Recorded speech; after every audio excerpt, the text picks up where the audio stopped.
Well, you're very welcome to the Food Hub. We're based in Drumshanbo in County Leitrim, which is right in the middle of the county, on the shores of Lough Allen, and we border County Roscommon. We're on the border between Roscommon and Leitrim.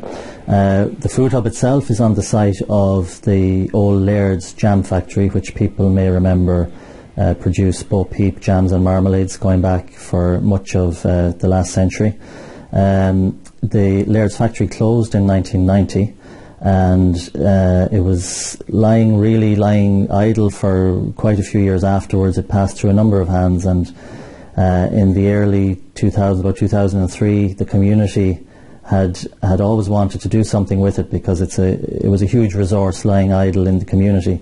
So the community were able to access, first of all, secured the site, and then access funding to convert the factory into food and drink production units.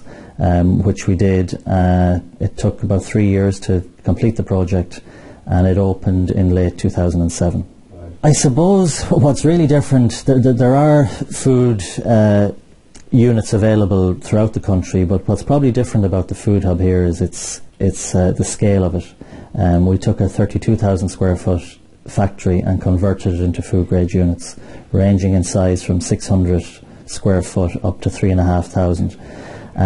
And you know, one of the things that's allowed us, it's allowed us to be very flexible, in that when people come to us, we can cater for all sizes of businesses, and even if existing tenants here require more space, it's a very simple process to enlarge the current space they have by developing into units adjacent to them. So in that sense, we have that flexibility, and we have the space that really may not be available elsewhere. Things really came together for us in 2014. The three companies that have come in this year, Carrick Brewing, McNiff's Bakery and PJ Rigney Distillery, are all excellent companies who are established elsewhere. They're not startups. They have a great track record, and we're very confident that we're partnering with the right people for the next, hopefully to bring us on for the next decade. The whole project is run by Drumshanbo Community Council, which is a group of voluntary local people who've come together with the interests of the community at heart. And certainly, having reached full occupancy, we're looking forward now to developing other aspects of the centre. We have a training centre here. We were in the kitchen earlier, which has the capacity for running food related courses, and over the past 4 or 5 years a lot of people have come out with qualifications to work in the food industry. Anything that's generated here, all surplus funds are reinvested in the centre for the benefit of all the tenants. It's a not-for-profit operation, and I think that's very commendable in the current climate.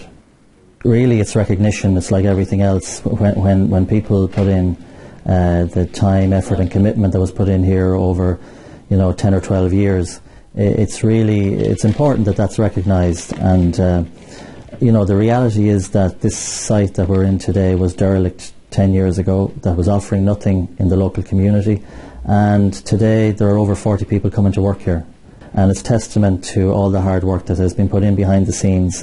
All the directors, there's no remuneration behind the scenes. We have the only staff member is the manager, which is myself.